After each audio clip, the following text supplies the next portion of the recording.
Graça e paz do Senhor Jesus, aqui é o seu servo, o pastor Cleito Oliveira, e venho através desse vídeo deixar uma palavra no seu coração e uma reflexão.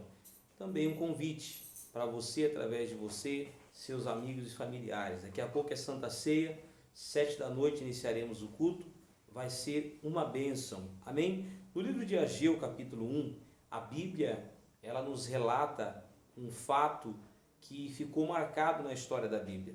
Fato esse onde o povo plantava e não colhia.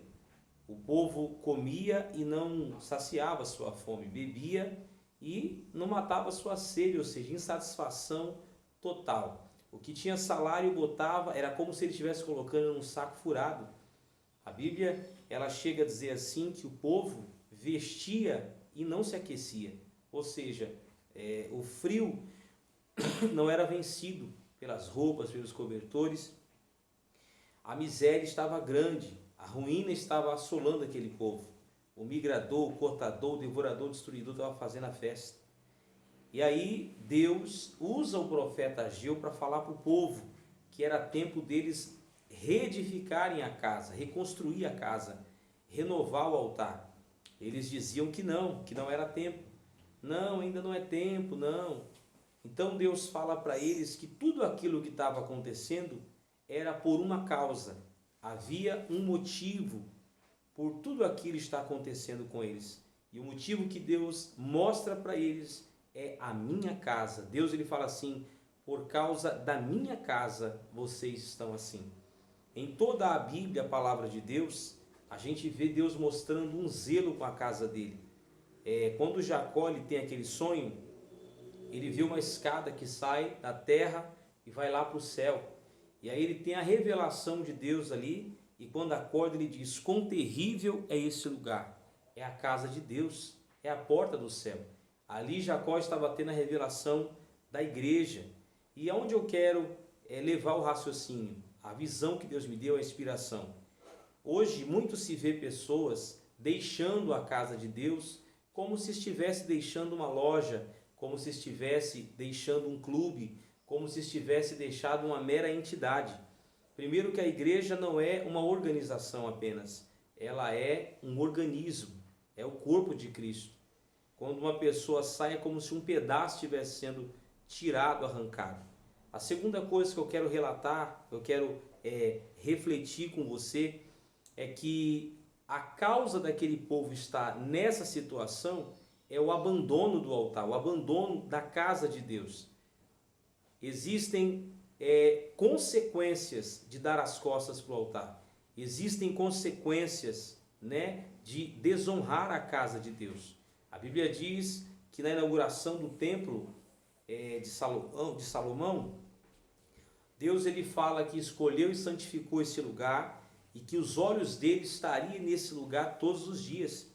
Ainda em Ageu agora, Deus ele fala assim que aquilo que o povo conseguia juntar em meio a tudo isso, essa crise, essa miséria, ele diz, eu o Senhor, está lá em Ageu 1, com o sopro da minha boca dissipei, esparramei tudo. A casa ainda é tempo, ou seja, a casa é tempo de vocês estarem morando em casas boas, arrumadinhas, e a minha casa está em ruínas, abandonada. Resumindo, o povo corria cada um pelo seu umbigo. O ser humano, infelizmente, como diz o ditado, na sua maioria pensa assim, farofa pouca, meu pirão primeiro. Melhor um na mão do que dois voando, antes eu do que ele. E foi o que o povo fez. O templo precisava de algo, eles pensavam primeiro neles. E foram largando o templo. Templo esse que teve glória. Templo esse que essas pessoas nesse templo foram abençoadas. Templo esse que por causa dele, Deus usou o rei Ciro para enviar Esdras, 90 anos antes de Neemias. Templo esse que Nabucodonosor foi tirar os utensílios sagrados, Deus faz a mão com grande temor escrever na parede, a ponto do rei se desconjuntar todo, ficar com os ossos cambaleando. Tudo isso Deus faz por causa do templo. Jesus, quando entra no templo, ele joga tudo no chão. Olha que coisa tremenda. Ele joga tudo no chão e o que ele fala? Poxa, a casa do meu pai, ou seja, ele falou que aquela casa ali era a casa de Deus. Ele não falou que aquilo ali era uma simples salão, ponto comercial, não. Ele falou, isso aqui é um lugar que merece reverência. E ele joga no chão as coisas, não porque era proibido a venda ali dentro. Havia uma lei que autorizava o comércio ali dentro. Porém, o sacrifício, os ritos que o povo oferecia, eles estavam negligenciando, não estavam mais preparando como deveria. Era como se fosse um camelô da fé, estava vendendo dentro da igreja. Então Jesus joga no chão o sacrifício imperfeito. Olha aí que forte. Jesus vira a mesa e joga no chão o culto imperfeito. É isso que ele jogou no chão. Não quer dizer que é proibido vender uma Bíblia na igreja, isso não tem nada a ver. Isso aí é pessoas que não conhecem a Bíblia, não pegam um pretexto, um pedaço de um texto, um versículo para fazer contenda. Então preste atenção, era autorizado sim o comércio no templo. Porém, olha que coisa tremenda, Jesus vira a mesa porque não aceitou mais o sacrifício imperfeito, a oferta apresentada de qualquer jeito. Tá bom? Logo mais nós vamos ter a Santa Ceia. Eu quero você comigo, dá tempo, tudo aqui é perto. Quem está aqui na região, vem para cá de bicicleta, de ônibus, de carro, de Uber. Dá tempo aqui, Quarentenário, Avenida Vereador Angelina Preti da Silva, 190, 7 da noite, nós vamos cear. Eu tenho uma palavra rema e cuidado. Eu me lembro que há 4 anos atrás, um pouquinho mais, aqui no Jardim Rio Branco, eu ministrei essa palavra falando que Deus, ele iria dar um sopro e dissipar o que o rebelde tentava juntar, o que o infiel tentava juntar. Aí uma senhora falou assim, no meio do culto, levantou a mão e falou, eu não concordo porque se eu trabalhei, se eu não roubei, como que Deus vai fazer isso? Aí eu peguei e falei, a senhora não roubou o seu próximo, mas segundo a Bíblia, quem toca no dízimo está roubando a Deus. E a Bíblia diz que aquele que quer ajuntar com infidelidade, foi avisado, conhecedor da palavra, sabe o que está fazendo. Então Deus ele vai com o sopro da boca dele esparramar.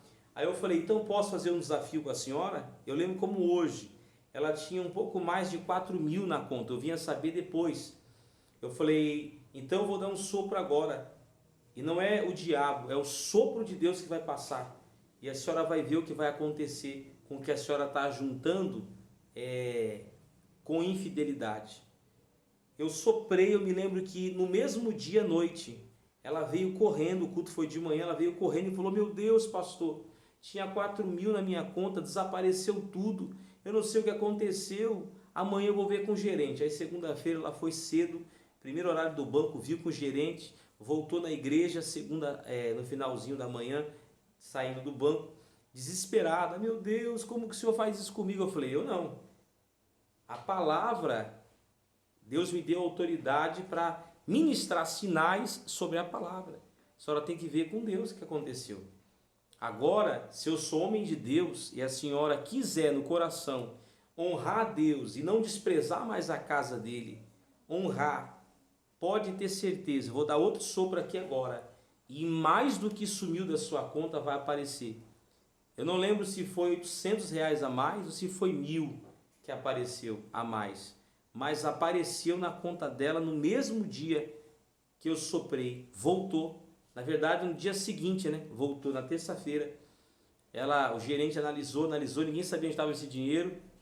Segunda noite eu soprei, fiz um desafio com ela e na terça-feira à tarde estava lá, 4.800, 5.000 na conta dela. Voltou, ainda voltou a mais. Está aqui minha esposa, que se lembra bem disso. Glória a Deus. Então, eu quero que você entenda. Hoje o diabo, ele lança sofisma na mente das pessoas. O que é um sofisma? Uma falsa ideia. Olha a miséria que se encontra o nosso país, as pessoas. Olha as igrejas. O povo não quer ir para as igrejas estão vazias. Uma ou outra que tem mídia está se segurando. Muitos fechando igreja E não é porque não tem Deus, não é porque não tem unção, não. É por causa das pessoas que estão caindo na lorota do diabo, estão caindo no sofisma do diabo. O diabo está conseguindo convencer pessoas de que a igreja é uma coisa banal, de que a igreja independe. Engraçado, ó, a pessoa se batiza na igreja, se arrepende, confessa Jesus muitas vezes dentro da igreja, seja dentro de um presídio, a igreja vai lá, ou seja dentro da igreja mesmo, o templo. Na igreja a pessoa é discipulada, na igreja, tudo na vida dela é na igreja que acontece. Ela recebe salvação, a palavra, o discipulado dentro da igreja. Aí depois ela quer viver independente da igreja. Abre os teus olhos, porque o diabo quer que você viva as consequências de dar as costas para o altar. Quem está falando isso não sou eu. Quem está falando isso é a palavra. Quem está falando isso é o próprio Deus. Está no livro de Ageu. Ele fala, por causa da minha casa, vocês estão desse jeito.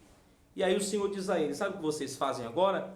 Voltem-se para mim, restaurem o altar, restaurem minha casa e apresentem sobre o meu altar. Busquem madeira no monte, restaura a minha casa, restaura meu altar, eu me agradarei de vocês, vocês vão ver o que vai acontecer. Todo mundo conhece Ageu 2, onde diz assim que a glória desta última casa será maior que a da primeira. A glória encheu o templo, todo mundo conhece essa palavra, que a glória desta última casa será maior, e foi mesmo, a glória voltou. Então, eu quero dizer algo para você, a casa de Deus pode estar abandonada, esquecida. Deus, ele pode estar sem o que exige de você, porque muitas das vezes as pessoas, elas dão as costas para a casa de Deus, para o lugar onde ela se batizou, para o lugar onde ela foi salva. Só que tem um porém, as consequências desse abandono, ninguém pode mudar. Passará o céu, passará a terra, mas essa palavra não vai passar. A influência espiritual, que é a casa de Deus, e eu faço prova, se a igreja o qual Deus confiou nas minhas mãos é um simples salão, é um botequim da fé, vamos colocar assim, como zombam por aí, né? Pequenas igrejas, grandes negócios. Então, a todos que deram as costas, nada se fará. Mas aqueles que deram as costas e não estão buscando a presença, e estão sendo irredutíveis, negligentes, a consequência virá. Esse vento vai passar, mas não vai passar igual muitos falam, não, esse vento vai passar, não. Eu estou dizendo que o vento vai vir mesmo, vai vir para dissipar. E aí nós vamos saber se essa palavra é digna de temor ou não.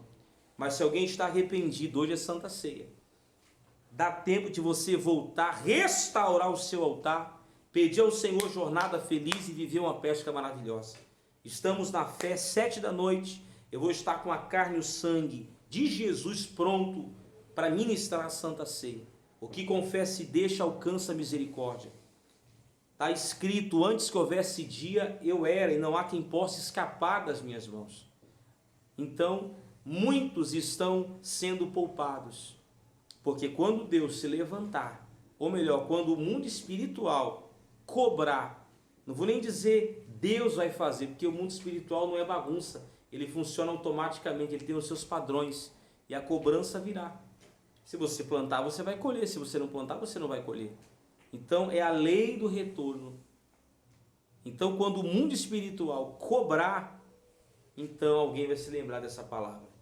Eu quero fazer uma oração rápida para os de longe, os de perto vai estar comigo, 7 da noite, na Santa Ceia. Pastor daqui do meu lado, as crianças já estão todas prontas, né? Um culto objetivo, mas cheio da unção de Deus. Estou gravando esse vídeo, vou postar no Facebook, vou jogar no WhatsApp.